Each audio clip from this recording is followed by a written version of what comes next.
cresceu diante dele como um broto tenro e como uma raiz saída de uma terra seca. Ele não tinha qualquer beleza ou majestade que nos atraísse, nada em sua aparência para que o desejássemos. Foi desprezado e rejeitado pelos homens, um homem de tristeza e familiarizado com o sofrimento. Como alguém de quem os homens escondem o rosto, foi desprezado, e nós não o tínhamos em estima. Certamente, ele tomou sobre si as nossas enfermidades, e sobre si levou as nossas doenças. Contudo, nós o consideramos castigado por Deus, por ele atingido e afligido. Mas ele foi transpassado por causa das nossas transgressões, foi esmagado por causa de nossas iniquidades.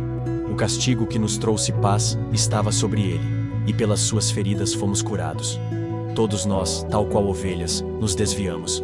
Cada um de nós se voltou para o seu próprio caminho, e o Senhor fez cair sobre ele a iniquidade de todos nós. Ele foi oprimido e afligido, contudo, não abriu a sua boca. Como um cordeiro foi levado para o matadouro, e como uma ovelha que diante de seus tosqueadores fica calada, ele não abriu a sua boca. Com um julgamento opressivo, ele foi levado. E quem pode falar dos seus descendentes? Pois ele foi eliminado da terra dos viventes. Por causa da transgressão do meu povo, ele foi golpeado. Foi-lhe dado um túmulo com os ímpios, e com os ricos em sua morte, embora não tivesse cometido qualquer violência, nem houvesse qualquer mentira em sua boca. Contudo, foi da vontade do Senhor esmagá-lo e fazê-lo sofrer. E, embora o Senhor faça da vida dele uma oferta pela culpa, ele verá sua prole e prolongará seus dias. E a vontade do Senhor prosperará em sua mão. Depois do sofrimento de sua alma, ele verá a luz e ficará satisfeito. Pelo seu conhecimento, meu servo justo justificará a muitos, e levará a iniquidade deles. Por isso, eu lhe darei uma porção entre os grandes, e ele dividirá os despojos com os fortes, porquanto ele derramou sua vida até a morte, e foi contado entre os transgressores.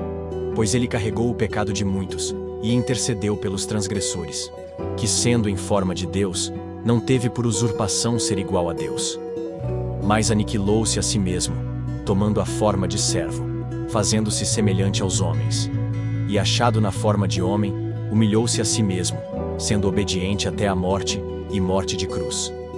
E o Verbo se fez carne e habitou entre nós. E vimos a sua glória, como a glória do unigênito do Pai, cheio de graça e de verdade. Porque Deus tanto amou o mundo que deu o seu Filho unigênito, para que todo o que nele crer não pereça, mas tenha a vida eterna.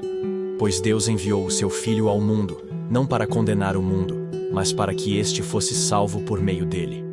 Quem nele crê não é condenado, mas quem não crê já está condenado, por não crer no nome do Filho unigênito de Deus.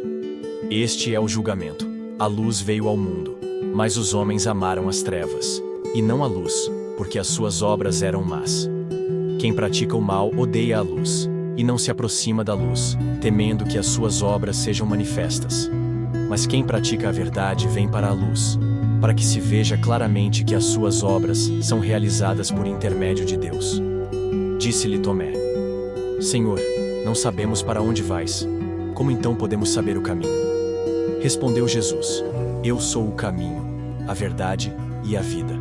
Ninguém vem ao Pai, a não ser por mim. Falando novamente ao povo, Jesus disse: Eu sou a luz do mundo. Quem me segue nunca andará em trevas, mas terá a luz da vida.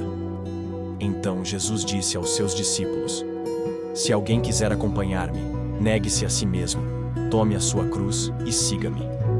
Pois quem quiser salvar a sua vida, a perderá, mas quem perder a vida por minha causa, a encontrará. Pois, que adiantará ao homem ganhar o mundo inteiro e perder a sua alma? Ou, o que o homem poderá dar em troca de sua alma? Pois o Filho do Homem virá na glória de seu Pai, com os seus anjos, e então recompensará a cada um de acordo com o que tenha feito. Se por estarmos em Cristo, nós temos alguma motivação, alguma exortação de amor, alguma comunhão no Espírito, alguma profunda afeição e compaixão, completem a minha alegria, tendo o mesmo modo de pensar, o mesmo amor, um só Espírito e uma só atitude. Nada façam por ambição egoísta ou por vaidade, mas humildemente considerem os outros superiores a si mesmos. Cada um cuide, não somente dos seus interesses, mas também dos interesses dos outros. Seja a atitude de vocês a mesma de Cristo Jesus, que, embora sendo Deus, não considerou que o ser igual a Deus era algo a que devia apegar-se, mas esvaziou-se a si mesmo, vindo a ser servo, tornando-se semelhante aos homens, e sendo encontrado em forma humana, humilhou-se a si mesmo e foi obediente até a morte, e morte de cruz.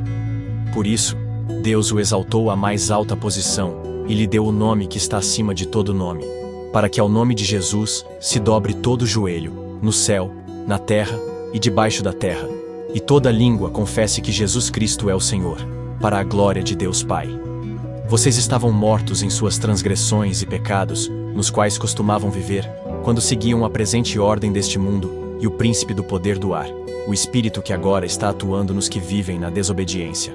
Anteriormente, todos nós também vivíamos entre eles, satisfazendo as vontades da nossa carne, seguindo os seus desejos e pensamentos. Como os outros, éramos por natureza merecedores da ira. Todavia, Deus, que é rico em misericórdia, pelo grande amor com que nos amou, deu-nos vida juntamente com Cristo, quando ainda estávamos mortos em transgressões. Pela graça vocês são salvos. Deus nos ressuscitou com Cristo, e com Ele nos fez assentar nos lugares celestiais em Cristo Jesus, para mostrar, nas eras que hão de vir, a incomparável riqueza de sua graça, demonstrada em sua bondade para conosco em Cristo Jesus. Pois vocês são salvos pela graça, por meio da fé, e isto não vem de vocês, é dom de Deus, não por obras, para que ninguém se glorie. Porque somos criação de Deus realizada em Cristo Jesus, para fazermos boas obras, as quais Deus preparou de antemão para que nós as praticássemos. Portanto, lembrem-se de que anteriormente vocês eram gentios por nascimento, e chamados incircuncisão pelos que se chamam circuncisão, feita no corpo por mãos humanas, e que naquela época vocês estavam sem Cristo, separados da comunidade de Israel, sendo estrangeiros quanto às alianças da promessa, sem esperança e sem Deus no mundo.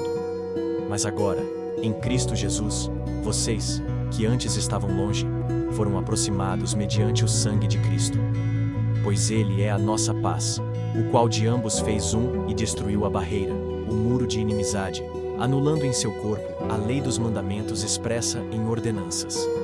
O objetivo dele era criar em si mesmo, dos dois, um novo homem, fazendo a paz, e reconciliar com Deus os dois em um corpo, por meio da cruz, pela qual ele destruiu a inimizade.